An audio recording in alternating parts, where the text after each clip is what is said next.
पण चिंचोली हे बाबासाहेबांच्या विचाराचा ठेवा देणारे केंद्र आहे। या शांतिवनामध्ये बाबासाहेबांच्या फार महत्त्वपूर्ण साहित्य ठेवलेलं आहे। 2 वर्ष 11 महिने 18 दिवसामध्ये बाबासाहेबांनी या देशाचं जे संविधान टाईप केलं ती टायपिंग मशीन इथे ठेवलेली आहे। 1908 ला बाबासाहेब जेव्हा मॅट्रिक झालेत तेव्हा त्यांच्या वडिलांनी त्यांना अभ्यास करायसाठी जो कंदील दिला तो कंदील शांतिवनामध्ये ठेवलेला आहे।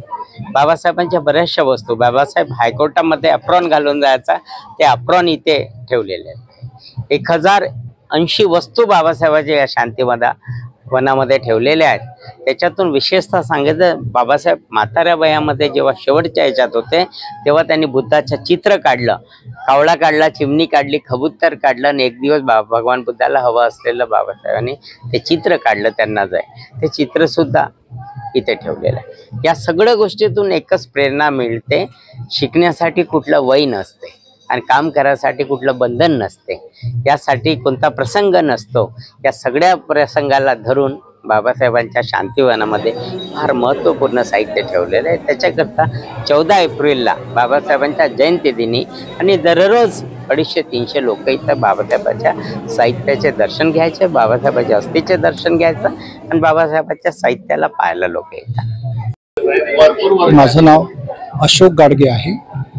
मी शांतिवन चिंचोलीशी जोडलेला आहे।